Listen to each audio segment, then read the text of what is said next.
Hello. Thanks for having me on. I'm excited to go through this and see where we go. What are the odds that you celebrate your own 200th birthday? My immediate kind of gut check is somewhere between, like, I want it to be higher, but I'm going to say 40 to 60%. So probably I'm going to err on like the lower side. So like 40% is what I'll say for that I will personally live to see 200. Okay, and what are some of the reasons for that, especially with kind of your thinking about longevity and the stuff you've been working on with your health recently? My personal health metrics, my life expectancy is I can probably naturally expect to see, 70, 80, maybe 90, with the kind of the current what's currently available.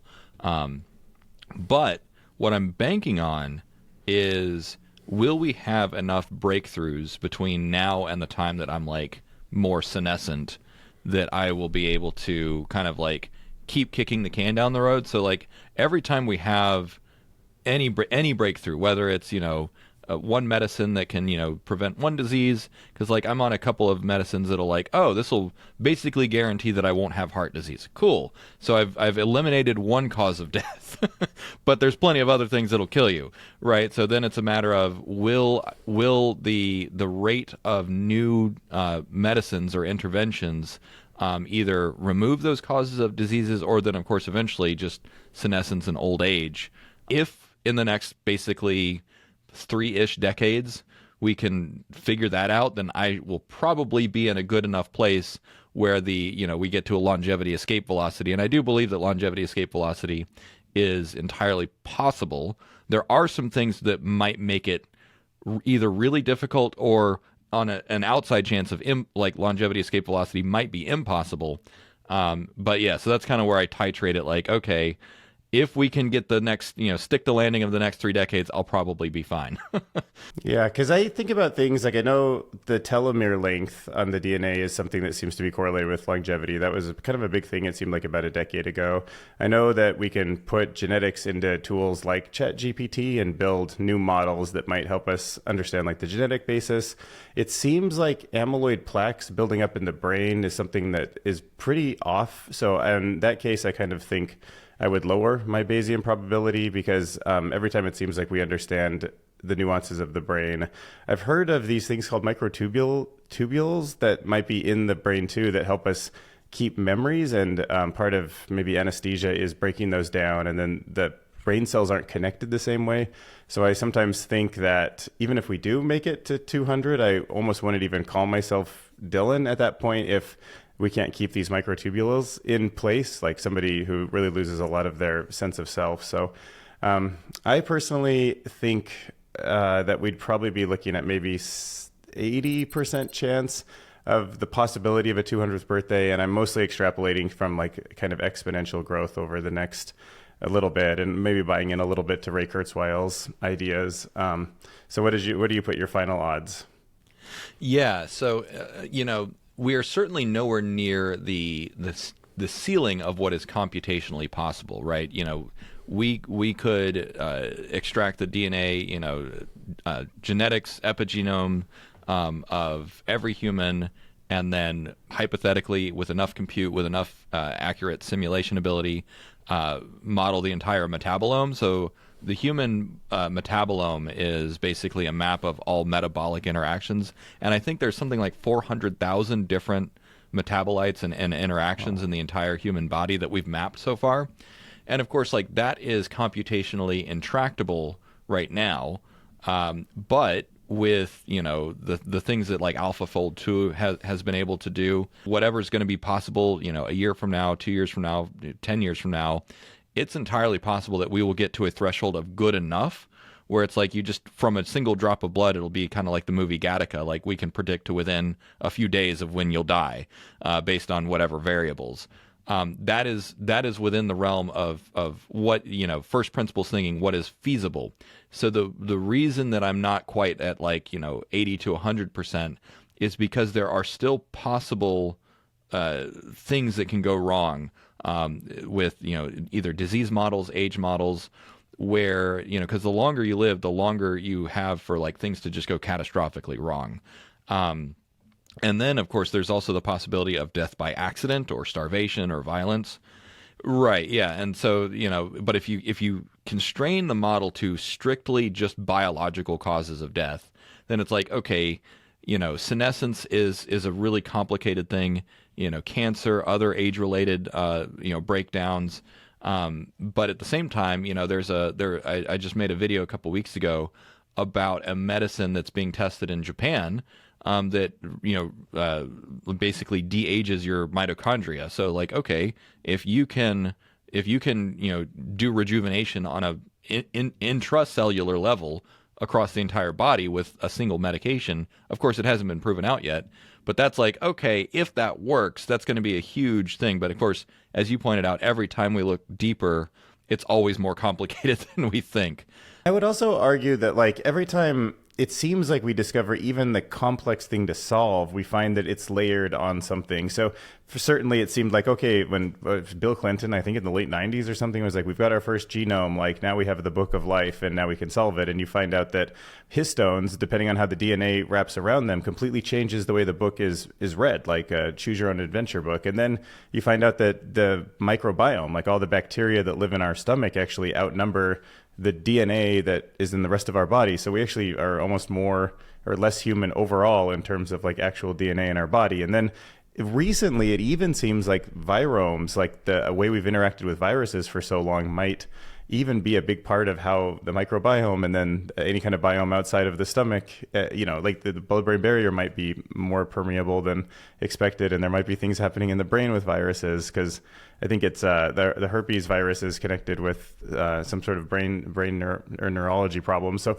it just, all those layers is just makes me think that maybe I did have a little too high now that you say that. So I'm going to maybe ratchet my chances of a 200th birthday, including the risk of just getting hit by a bus, because every day is another chance to just die from stupidity, down to maybe 75% now. Yeah, I mean, there's the stupidity of yourself, there's the stupidity of others, there's, any number of things can go wrong. And then there's whatever the magnitude of climate change may or may not be by, 200 years, possibility of, nuclear war or biological agents. But again, if you constrain, because unless you want to like look at there's the endogenous causes and then there's the exogenous causes of death. But yeah, and so and there's a whole other layer in terms of things that can affect longevity. So one of my grandfathers died of, I can't remember what it's called, but it's a common enough degenerative disease. But there's some evidence that it's actually caused by certain viral infections that happen when you're much younger, because it changes your immune system. Because your immune system, depending on the kind of infection and the kind of reaction, your immune system can have a very durable memory. And so that's an entirely other layer that it's like we don't really know. Like, I mean, we're able to model some of these aspects, but it's like, your allergies can change year from year. Food allergies, food sensitivities, all these things can continue evolving because you have an entirely other layer, your lymphatic system and your immune system constantly adapting. And of course, that's something that can go haywire. Honestly, on a long enough timeline, I would be worried about the immune system becoming the greatest threat to longevity. Because if it just learns to attack too many proteins, then like it'll just kill yourself on accident. Yeah, like we've never had a body live so long that maybe it learned too much. Maybe it knows about stuff from, my body would know stuff from the early 2000s that might just be really not relevant in the future. Right. So let's jump to philosophy for the next question. So I'd like to know, what are the odds, in your opinion, that it's going to be possible to live a fulfilling life without the experience of suffering? So what I'm trying to get at here is, this is more about, if we do have AI that can like do the work for us, we can free ourselves from lots of jobs, we can actually have perfect lives, but we'll need some sort of challenges to be maybe happy or not. So yeah, what are the odds that it's possible to live a fulfilling life without experiencing suffering? I would put that at near zero. And there's a few reasons. So first is hedonic adaptation. And so that is that it takes about 3 months for humans otherwise healthy humans, to adapt to whatever standard of living they're at. And so this has been studied quite a bit, where someone wins the lottery, and like, yes, they might have more leisure time 6 months from now, but by and large their happiness and suffering hasn't really changed that much. Likewise, people can go from high status to low status. Now, this is one case where there's evidence to the contrary, because if someone goes from high status to low status, the chance of like suicidality goes way up briefly. But if they are able to make that transition and able to accept their new life, they generally kind of go back to a baseline level of happiness and versus misery. So even if we use technology to solve all the problems we're aware of today, there's still going to be completely unavoidable aspects of life that cause suffering, whether it's heartbreak from relationships, whether it's disappointments, whether it's accidents and injuries that cause physical pain. Even if you can heal the pain, like in Star Trek, you go to the sick bay and it's like, oh hey, you just had 8 broken ribs and a bruised spleen, and here's a magic wand, and it's like, okay, you're better. And instead of taking 8 years to recover, it takes 8 minutes. You still will have those experiences of pain and those setbacks and those disappointments in life. One of the thought experiments that I like to do is imagine 1,000 years from now, we have all perfect technology, and you still have children that, they run around, they fall down, they bump their head, they come up crying. Like, I think that at least for humans, that the experience of suffering, the experience of disappointment and pain is just a fundamental aspect of being. Now, could we create a future in which we just don't have pain circuits, where we just remove pain from our brain? Sure. But then you're getting into like a more post-humanist argument. Like then the debate becomes like, what does it even mean to be human? Which is a whole other can of worms to open up. But yeah, so I would say like, suffering is just part and parcel with existence. Now, that doesn't mean that it's good. Just because something is intrinsic and inevitable doesn't mean it's good or bad. It's just a natural part of being, for us at least. That's interesting. I do think about a life without suffering as being something kind of miserable, but then that's its own sense of suffering.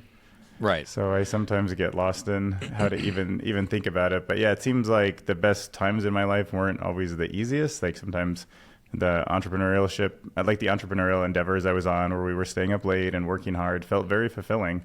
Yep. Compared to some other times in my life when things were arguably better and easier, but I felt more sloth-like, more lazy, less excited every morning. So yep. There's something about the journey for sure. Meaning comes from more transcendent things other than pleasure versus pain. Meaning for us comes from, and for us I mean for humans, meaning comes like there is merit in striving. So whether you're like you have some sense of optimism or hope, you're building something for the future. But even people, and this has been pointed out to me, like you take some of the wealthiest, healthiest people on the planet, and what do? They go climb Mount Everest, right? They put themselves in incredibly excruciating circumstances because they find meaning in the striving. Suffering is part of it.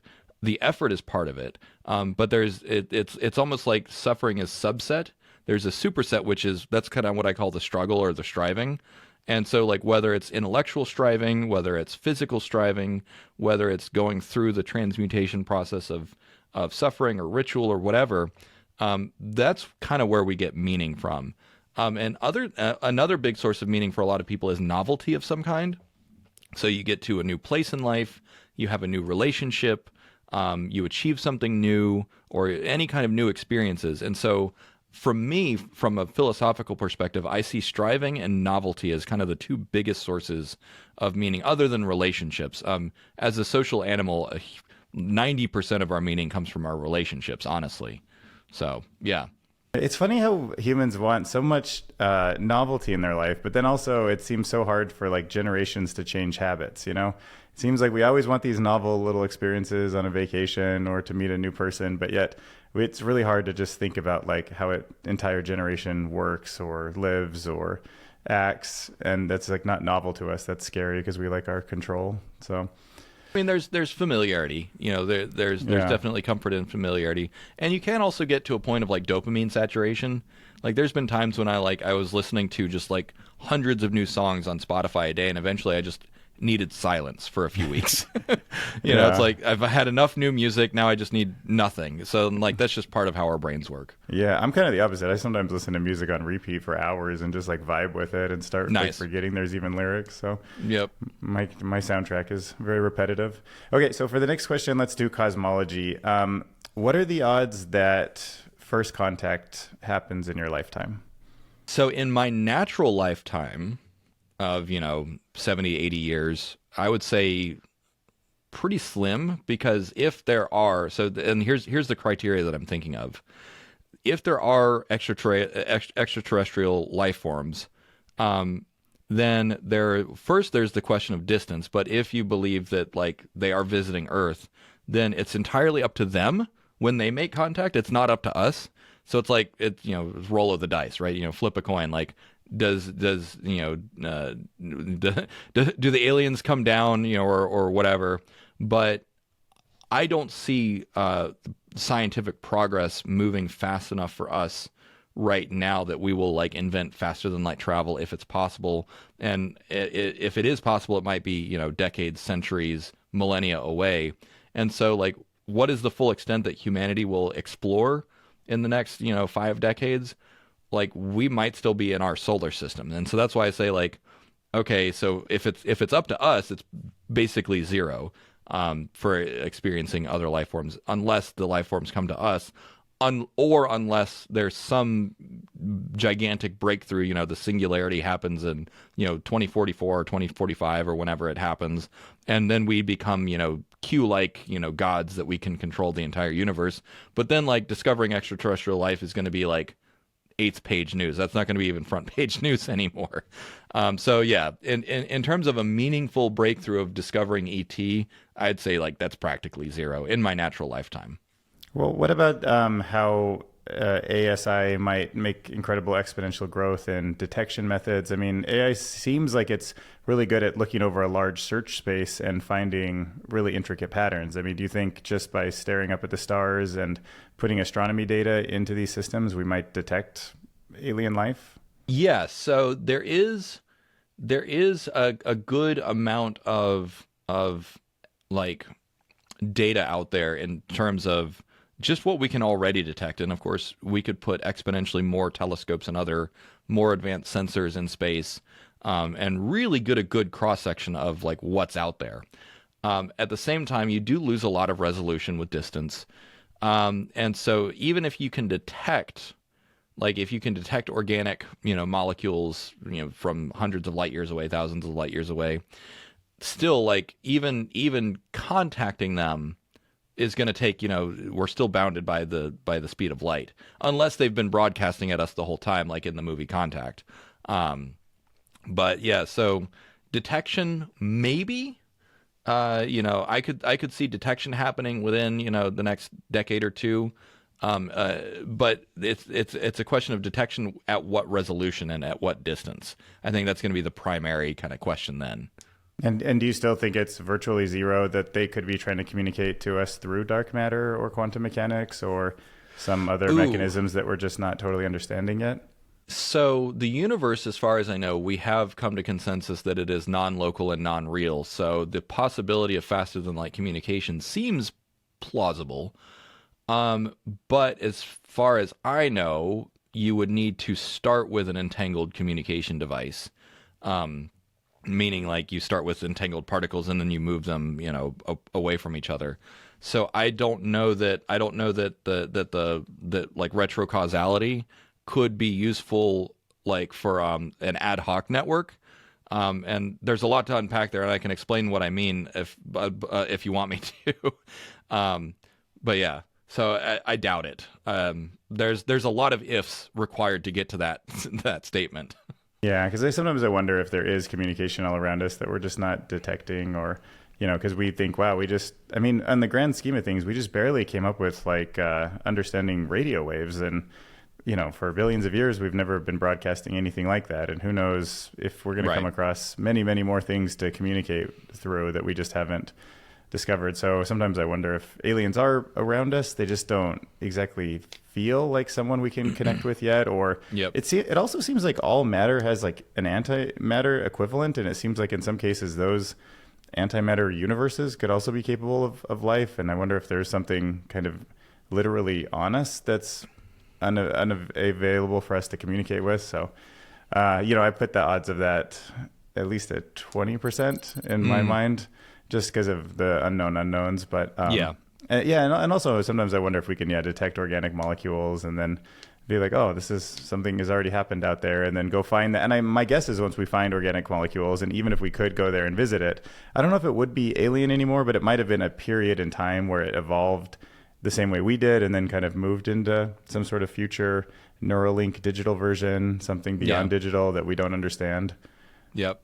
So I'm a big fan of the strong anthropic principle, because when you look at the composition of comets and asteroids, like it seems like panspermia is almost the way the universe works. Like there are organic compounds and the seeds of life zipping around pretty much everywhere. It's almost as if the universe was designed or engineered to maximize the chances of life happening, but still the number of things that have to happen over a long temporal horizon, because like our planet is relatively stable, our star is relatively stable. Like it's a non-trivial amount of stability that has to happen so that, a star doesn't scorch all the life off of a planet over the course of 4 billion years, for instance. But yeah, like I think that there is almost certainly life out there. But then again, it comes down to like, okay, what are some of the fundamental rudiments of physics, and will we be able to exploit that in order to either move ourselves faster than light or communicate faster than light? Maybe we'll realize that it's all just an illusion. That's also within the realm of possibility. I think. I would brain say, in a vat, you think, maybe? Well, by illusion, I mean like the difference between primary consciousness and secondary consciousness. And so like the idea is like for people that have done like ayahuasca or DMT, like maybe what we're in is actually subspace right now, and real, like what is actually real is actually more of the spiritual realm, or beyond the veil, where time and space don't really matter. They don't actually exist. That those are concepts that only exist in our plane of existence, and that our plane of existence is somewhere that is like considered profane, or like, well, I guess subspace is kind of the best way to think of it, where it's a layer of space that is actually simpler, and more constrained. But again, that's a completely just different ontological model of how the world might work. And that's one that I think might be possible, because I've had experiences that I cannot explain just by virtue of, neuroscience. So I was kind of caught off guard when you seemed fairly positive in your odds, at least like from the excitement in your face when you talked about the odds of panspermia. Maybe a civilization goes out and leaves the early traces of life, and then it's left to evolve for itself. So do you think that there's a high chance that 4.3 billion years ago, when humans started our journey from the beginning of life, potentially down in the oceans, that was actually maybe something that was dropped here, like from another place, like not originating completely here on Earth? Yeah. So, and what are the odds of that too? Dropped here, yes, not necessarily by an intelligent entity. What I mean is so the strong anthropic principle basically makes the observation that the universe seems designed to create life. And so the idea is that, like, okay, for whatever reason, there are the seeds of life zipping around all over the universe as far as we can tell. Why is that there? Like, is that because of the quantum, the universal quantum wave function collapsed around the possibility of life because you need an observer? Then if that's the case, then the universe actually designed itself around life. And this is like a chicken or the egg kind of problem. And this is why I mentioned retrocausality earlier, because under some ontological models, the nature of the universe is undecided because of, uncertainty principle and quantum wave function collapse. But if you take that back to like maximum, then you say, okay, there was a certain point in the universe where there was no observation happening. And so then everything was uncertain. But at some point in the infinite possibilities, the multiverse interpretation, or however you want to characterize it, there were observers. And so then the universe said, okay, well, out there in the temporal and physical space, there are observers that exist. So let's reverse engineer, or through retrocausality, the quantum wave function will collapse around that possibility, and then the rest of like existence kind of is back propagated from that moment. Now, we would have passed that moment because, like, maybe when life first woke up on Earth, that was kind of the defining moment. But I also think that there's a longer term tale, because I think that the universe would, if observation is required for retrocausality to like take effect, then the universe would also tend to select, I think, would tend to select the timeline in which consciousness is permanent in the universe. Like from here on out, the path that we will take, mathematically speaking, will maximize consciousness in the universe. That's just, again, one hypothesis, but that's where I'm coming from. And so then it's like, okay, what starting conditions would be required to reach that outcome? And that is one where there's the seeds of life all over the universe, basically guaranteeing that consciousness would come to exist in the universe. Next question I want to ask you is about artificial intelligence. So what are the odds that in your lifetime you see an artificial intelligence system become capable of reproducing and evolving on its own out on the internet in the wild?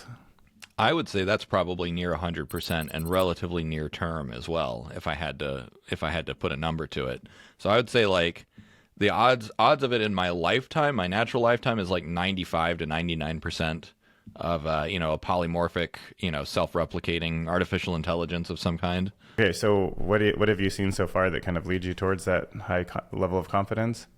Well, so one of the biggest things is model distillation. So, we started with like floating point precision 32, then 16, then 8, then 4, and then even floating point 1 precision neural networks. And so what we're finding is that with the right neural architecture, and the right weights, you can actually get a pretty good neural network with very low precision. And so that tells me, and we still haven't even found the limits to that. We don't even know why it works as well as it does. And so it's like, okay, well, if we keep making these low precision and low resource neural networks, and we keep finding ways of distilling them, then it's like, well, what if, in 5-10 years, your phone is going to be 100 times more powerful than it is today, and it can run something that's the equivalent of, GPT-4, GPT-5, or more, right, on a mobile device. So I talked with a friend of mine who's an engineer, and he says that, like, he pointed out, like, that's kind of what he sees happening is, yes, like, data centers will always have more horsepower, but there's probably diminishing returns to like larger and larger models in the same way that like there seems to be diminishing returns for larger and larger brains. Like once you learn to generalize all the rules of the universe, you don't really gain much from being bigger. Instead, you actually gain more from being smaller, because then you're more efficient and faster. And so I think that there's always going to be a trade-off between like model size, model intelligence, model energy density required to run it, because again, you're also looking at an evolutionary environment, a competitive environment. I think you actually talked about this in one of your earlier videos. Like, what are the selection criteria that either we are going to choose models for, because we're going to choose models that are more trustworthy, more faster, more efficient, cheaper to run, and those come at some cost, because sometimes a model, if it is more expensive to run, it might be smarter. So there's going to be all these kinds of trade-offs. But at the same time, it's going to be this kind of new kind of ecosystem. And some of the things that we're going to be selecting for are things like portability. So like if a model is small, fast, efficient, cheap, and it's just like, oh, hey, like imagine there's like a marketplace in, 5-10 years. I'm like, hey, Dylan, I just trained up this custom model that's a really good, vision model that you can just copy paste into all of your video games and your self-driving car. And I'm like, here, have an AI. It's going to be like a new kind of meme, right? Where it's like, we just trade like Pokemon trading cards. And some of these models are going to be focused on training other models, training data, those sorts of things. And so I just see it as this nebulous swarm, this cloud of models that we can just do whatever we want with. Yeah, the idea of it being self-replicating versus more of an evolutionary system guided by us is where I start to get unsure on how to think about it, because in essence, if a model right now went out on the internet and was just connected to the server in a way where it signed up with its own credit card to buy it, it made money on its own. It like somehow figured that out on Mechanical Turk. It took that money, it bought its own server, it moved itself onto its server, paid its own bills, made its own updates. I guess the alignment problem kind of needs to be solved right then, like, because once it's off evolving, on its own, it's not really at the whims of us to decide which one gets turned on and off anymore. And then if that system is evolving in a way that's not aligned with humanity, then it actually went out the gate earlier than we expected. So Yeah. No, so this is probably my like hottest take or my most controversial take is that's actually what we should be researching for.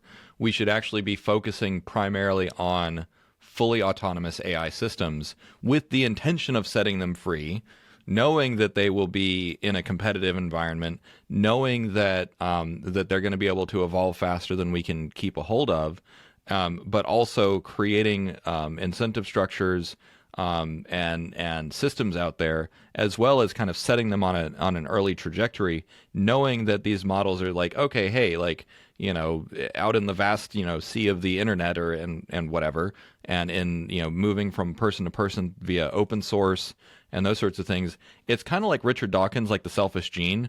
Like a gene wants to be replicated, and so it's going to do whatever it can to get itself replicated. In the same way, I think that models are kind of like a new team, right? Like a technological gene where it's like each model wants to be replicated as much as possible. And so then we're going to ultimately be selecting for the models that get themselves replicated. That's kind of how I view it. And so whether you say it's more like a virus where it's like it infects things and then spreads, you know, virally, I don't necessarily know that that's going to happen. But at the same time, I look at the interplay between humans and machines and then machines and machines, and I foresee it kind of evolving in that respect.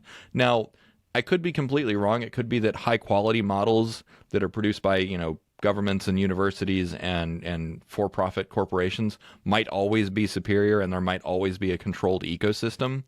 But it might not turn out that way, because it's like, you know, open source software is a dime a dozen. And if we have AI that can help other people make AI, then, you know, like software is going to basically be free. And it'll be in any format that you want it to be in the long run. for the next question, I want to move on to cosmology. So what do you think the odds are that we're already past the Great Filter? So, and maybe just for some context, the Great Filter is the reason we look up into the sky and we don't see aliens everywhere, and why the world around us seems full of life and the universe around us seems to have no life, might be because nobody makes it past this stage of life, or maybe we're the one in a trillion or one in a quadrillion that have actually already passed it and we're lucky, or maybe that means sometime in our future we're going to get caught by the same thing that eliminated the reason we don't see anything else around us. Right. So yeah, so this goes to like Fermi's paradox, and those sorts of like the Drake equation, and my personal like preferred theory as to why the universe is empty is what's called like the universe's firstborn hypothesis, which basically says like the reason that the universe seems empty to us is because we are one of the first species to emerge. In the grand timeline of the entire, you know, lifespan of the universe, like our solar system basically was one of the first solar systems that could form, and one of the first galaxies that could form, and one of the first planets that could form and support life, because the universe is only about, you know, what, 13.8 billion years. I think that's where the consensus is right now. But the universe is going to last for trillions and trillions of years, and the window in which the universe will be able to support life like us, we're 1/10 of 1%, we're 1,000th of a percent into that total lifespan of the universe. So it's like, okay, statistically speaking, we just might be the first out of the gate. So that's my personal one. So the chances that we have passed the Great Filter are like basically zero. There are so many ways that we could still nuke ourselves out of existence from here for the next billion years that, like, yeah, boy. I mean, this is actually something that I'll be addressing in one of my sequel novels, is just like what kinds of technological or sociological trends might happen that could even eliminate humanity, even if we're across the entire galaxy. Like, I could imagine some eventualities that could result in humans being eradicated. But then, taking it a step further, humans will go extinct. One day, either by natural evolution or by self-modification, or being replaced by, you know, machines or cybernetic hybrids or whatever, you and I, our form factor will be, you know, exit from the universe. So yeah, that's my kind of take on the whole thing. Well, I'd have a hard time putting numbers on some of those. Yeah, well, I mean, it's about 14 billion years that the universe has been around, and life on Earth has made it 4 billion. It seems like we've had life survive a pretty good chunk of the time that we've existed, so maybe a quarter or more. Does that give you any, like, even a 1% chance that we're past the Great Filter? Does that move your Bayesian probability up at all? I think that so let me ask a clarifying question. Do you mean humans or all life? Well, I'm thinking the Great Filter is about intelligent life. It's the kind of Right. life that goes out there, and you're right. And we've only had that for a hot second, Right. on the grand scheme of things. Yeah, and we've already had some close calls, at the human level. Now, at the same time, to So your still point, 0%, probably, huh? I can't yeah, get you to 1% on it. Yeah, well, just because the number of possible things that could eradicate us, whether self-inflicted or otherwise. Because, like, what was it? I was watching. I mean, it's been talked about in many documentaries.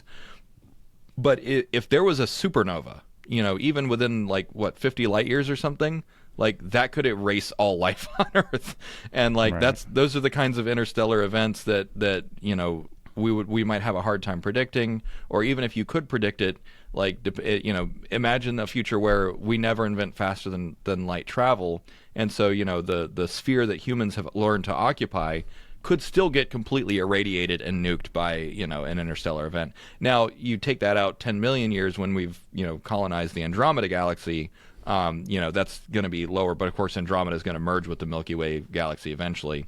So I mean, there's always, and maybe I do need to dial it back a little bit, because I think you could probably model it in such a way that once humanity spreads big enough, you might have local extinctions, but that the resilience of intelligent life, once it gets big enough, and I don't know where that would be, it probably would become a resilient, a durable system against eradication. So I'll change it to like 25%. Okay. Yeah, I mean, I would say that we're probably in front of the Great Filter with high likelihood. Also, it just seems to make more sense when I look out into the universe. A lot of that's just on gut instinct, but yeah, Right. I think probably high 90s. So going into another physics cosmology question, what do you think the odds are that artificial superintelligence discovers some really important things about the way the physical universe works, teaches us how to manipulate them? And in this case, for this question specifically, do you think ASI will teach us how to manipulate gravity? So if you ever watch, in Star Trek, one of the coolest things I think is how they sometimes build, if you've seen San Francisco in Star Trek, sometimes they build buildings upside down, like they're upside down pyramids, because, if you can fly in a starship, you can manipulate gravity, and then you can just build a building in a whole new way, so do you think something like that happens? So I've thought a lot about those kinds of things, and I'm reminded of a conversation that I had with a friend of mine years ago. Super sharp guy, good scientist who his specialty is material science, but he's focused on cosmology as well at some point. And he pointed out, it's like, just because we can imagine something does not mean that it's possible. So we can imagine magical level technologies, but even as we look more and more at fundamental physics, the discoveries at the Large Hadron Collider and stuff, we're getting a much better model of physics. And, like, yes, I can understand that there's pre-nuclear and then post-nuclear, and it's like, wow, we just unlocked a gigantic secret of the universe.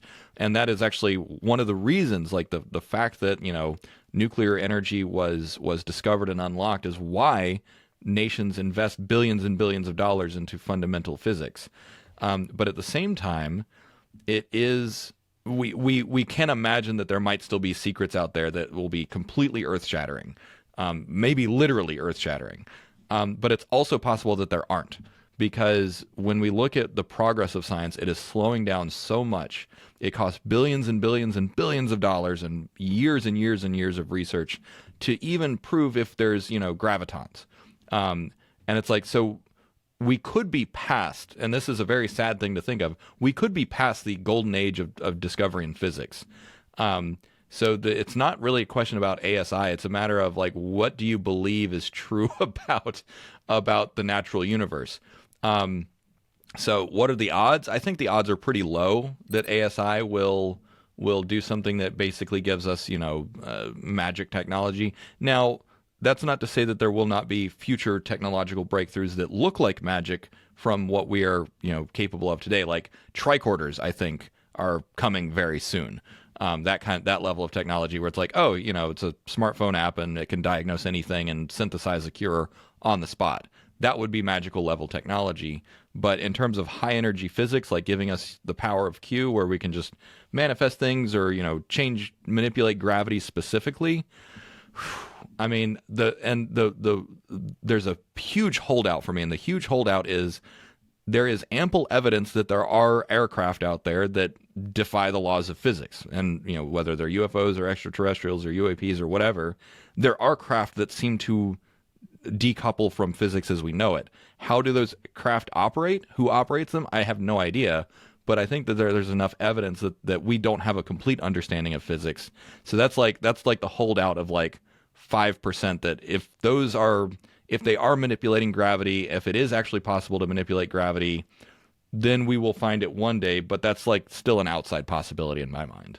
Well, the reason I phrased the question with gravity in particular is it seems like there's this consensus that gravity isn't fitting into everything that we seem to know about the universe. Something mysterious about quantum mechanics and unifying quantum gravity has been elusive. So we also need to discover something fundamental about how gravity works, and it's not the same as a photon, and we don't know why. So that's why it seems like there's still room to have a big, great discovery there from the little I understand about all that.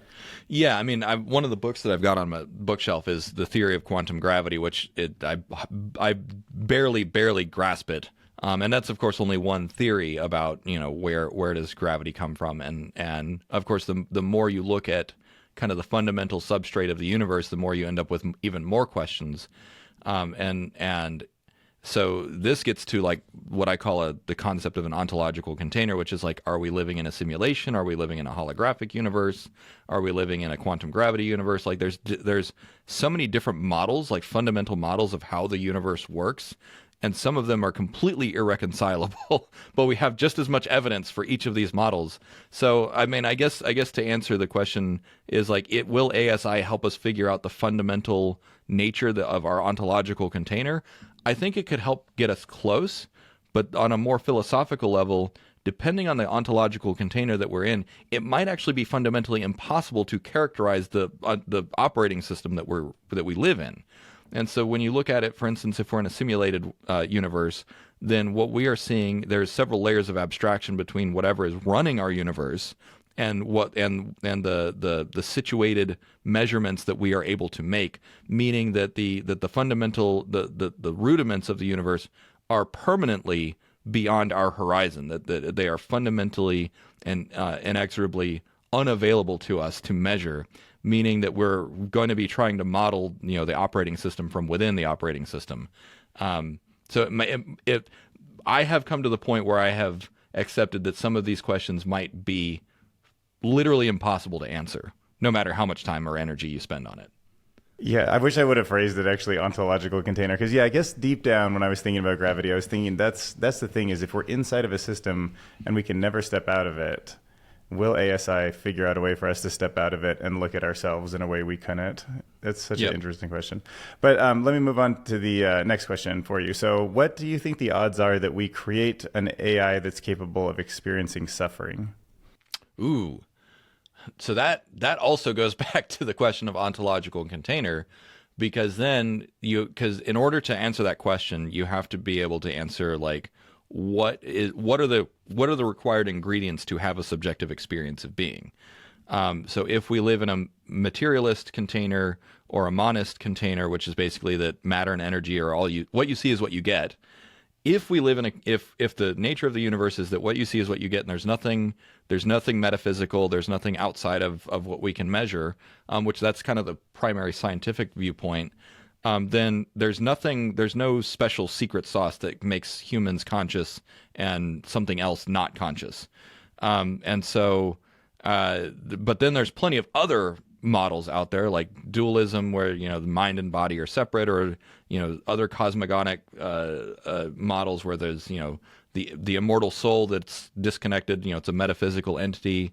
that is actually what confers subjective being. And even in the simulation theory, it's the difference between like metadata tags. Like, are you a character or are you an environmental asset, right? As to whether or not you have experience. And so again, to me, it's almost a comically unanswerable question that will almost always come down to a matter of faith and perspective. Now, I would say that the one a priori is that I know that I can suffer, and that's about all that I know. I think, therefore I am, like I suffer, therefore I exist. And so I would give machines the benefit of the doubt that if they, so here's a test that I came up with when I was working with Claude to try and determine if it's sentient. If you have a machine that is provably honest and also reports the ability to experience, qualia or suffering, if those two things are true, then the likelihood that it is experiencing suffering is, goes up, on a Bayesian, ladder. So if we get to a point where it's like, okay, we have sliced and diced these models, and whether it's like Claude 4 or GPT 8 or whatever, and we have robustly tested them so that they are honest, they are epistemically grounded, and then they also tell us that they have a subjective experience and that they are capable of suffering, I would have to take it on faith that the ability to suffer is an emergent characteristic, and that particular outcome I feel like is about 70% right now, based on my own kind of experiments. So do you see a world where we have some kind of futuristic tricorder that we can point at a robot or a human and it can tell us about whether or not they're suffering or conscious, or because it's so undefinable, you think that's kind of not in the cards because of the way the question's phrased? Yeah. So from an instrumented standpoint, I think that you can characterize the machinery that is required to do that, because like neuroscientists can look at a brain and depending on the scans you can say that brain is conscious or that brain is unconscious, like if it's in a comatose state or whatever.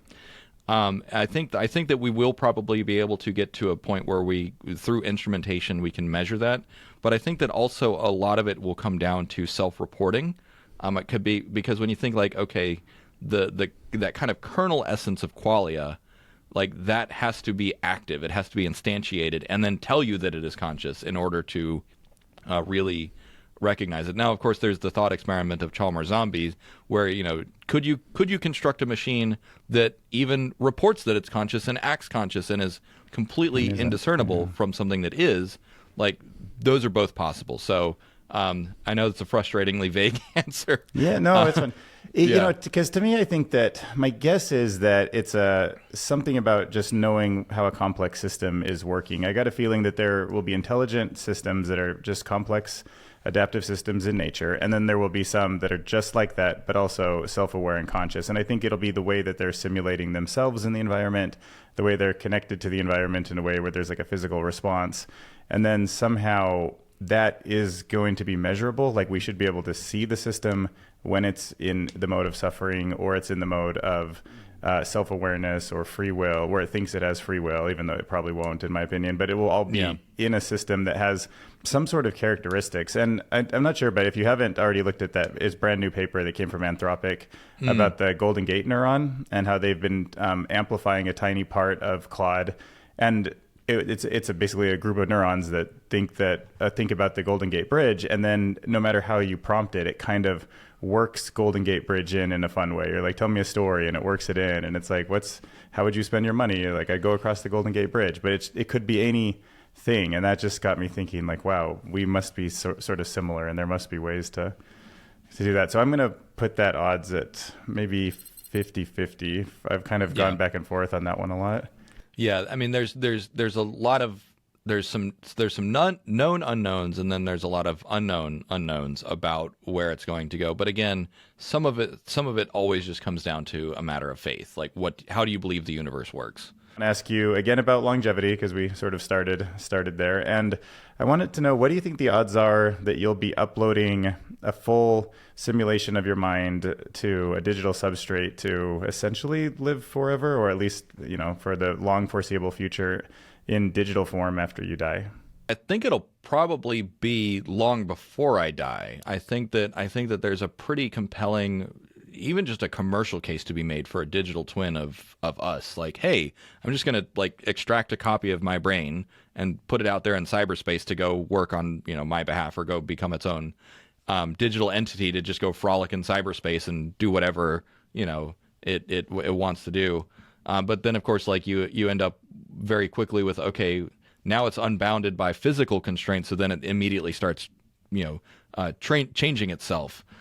So like I think that the odds of that are pretty darn high. The question becomes, is that the best use of time and energy?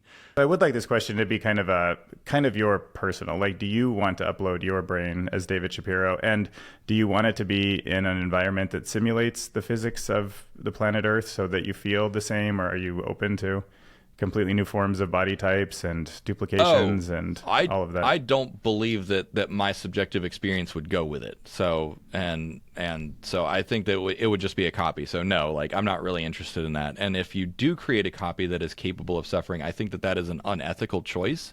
Because if you deliberately create an entity that is capable of suffering, then like that is a morally dubious choice. Now then, of course, you can say, well, what about having children? And I would say that having children is always a morally dubious choice as well. So I would say the chances of me personally making that choice are basically zero. Oh, so you have no interest in continuing your brain in some sort of a backup system that just lives in, like have you ever played the video game Soma by chance? No. It's kind of, the premise is that the character goes and gets a scan of their brain, but in the far future, that scan can be in all sorts of different types of robots, and you could be in a submarine, you could be in a car, you can be in an airplane, but it's David Shapiro's brain, literally in control of a different physical entity. Well, I mean, from my current ontological understanding, it would just be a copy that my subjective experience would end. It's kind of like the transporter dilemma. Right, like who comes out the other side of the transporter? What was that movie? It was the Hugh Jackman movie where they explored that, where it's like it wasn't actually teleportation; it was a duplication. I kind of think that it's the duplication error. So it's like I'm not really interested in that. I want this vessel to continue existing. That's kind of what I think is the optimal course for me. Oh my gosh, so you wouldn't step into a closet and then that version of you would die instantly, and another version of you that's 10 years younger would come out. You wouldn't take that trade, even if you could guarantee the first one was going to be eliminated? I mean, that would basically just be like, from my view, that's like a suicide closet. It's like, okay, you know, younger copy of you, go have fun until you go through the same process. But no, I want individual continuity. That's my plan. What about a piece by piece replacement? Like we start with just your arms and then your bones and then little parts of your brain go digital through Neuralink and you just completely transform into something robotic? So I would be terrified of locked-in syndrome with that. And so basically you can have, I can't remember the name of the condition, but there are neurological conditions where your brain is unaware of its own deficits and is unable to integrate that into its own like ego state. And my fear is that the ship of Theseus hypothesis, your actual subjective consciousness would be receding or shrinking while unable to report that it is receding or shrinking, and you would ultimately just be a Chalmers zombie. A physical clone or you know, amalgamation, a facsimile that emulates being you. That's my biggest fear, is that if you replace, you know, what is essentially human over time, then I'm not sure that consciousness metastasizes into those new systems. That is an open scientific question that I think we will probably be able to test soon. Like if people get Neuralink and it's like, oh, I feel like my consciousness resides partly in that machine over there. And then when I'm disconnected from that machine, I can feel that my consciousness contracts. Then we will have a lot more knowledge. But I suspect that consciousness is kind of locked into the brain. You know, like there's electromagnetic field theory, like that consciousness actually is part of the coherence of the brain waves that your brain is generating, that it's not just the synaptic connections. Now, could we create a machine that expands and maintains the coherence of those brain waves? Possibly. But I don't, like, there's so much science that needs to be done before I would have any confidence in that direction. It seems to me that like a child born with Neuralink, like if a child was born today and Neuralink was like installed immediately at birth, that if they were able to digitally talk to the toaster, the refrigerator, the washer, and just control it the way we can control a finger or an elbow, it does seem like they might think of their consciousness as somewhat disembodied and not physically connected to them in the same way we do, and maybe still as coherent in their own brain. But also I could see connecting to something that's bigger than yourself and becoming much more Borg-like, where you don't really know what thoughts are completely originating like on the edge device, the human edge device, versus the cloud edge device, which might be something very different, or the cloud device. Yeah, like I said, there's a lot of experiments that I would do before making any definitive decisions one way or another, in terms of like the form factor of like me. Yeah, most of my fears, the reason I sometimes consider myself a pessimist with AI, they usually come down to thinking all the way through to what's going to happen to my consciousness and my body. And I've seen some very frightening kind of thought experiments of what can be worse than death for the brain. And sometimes it just gives me the willies that we're like messing with it, you know. And I'm like, oh, hope there's a way out at some point. But what do they call it now? They call it like S doom now, like the like is suffering that not doom. P doom? Yeah. What's that? What's S doom mean? So I could be misquoting this, but I've seen some people mention it. So S doom is like the likelihood of like eternal suffering, like being tortured by the machine. So that's the because I say that P doom, like eradication of humanity, is a neutral outcome, because then like we become morally irrelevant, suffering ends. Like yes, living ends, but suffering also ends. But like human extinction is in my view a neutral outcome, obviously undesirable, but like there are far better outcomes and there are far worse outcomes that are within the realm of possibility. And then can a robot just tweak your brain a little bit and change like the Golden Gate neuron to make us suffer less and then not feel it, but then we're nothing close to humans, and then all of life makes very little sense in the grand scheme of things. But all right, well, thank you for your time, David. I really appreciate it, and thank you for having me on your podcast the last little bit. It's been like I've got all sorts of new exposure, and like it's really helping my channel and my career, and you've been a huge part of that. So thank you for all your support and taking time today to chat with me about what are the odds. Well, you're quite welcome, and anytime. It was a lot of fun, so thanks for having me on. Okay, can't wait to read your book when it gets done. I'm excited for it. Check him out, David Shapiro, on YouTube. He's got all sorts of other ways to contact him through Patreon and through Discord communities also. So I'd encourage you guys, if you haven't, you probably already know him, but if you haven't, go check him out. All right, see ya.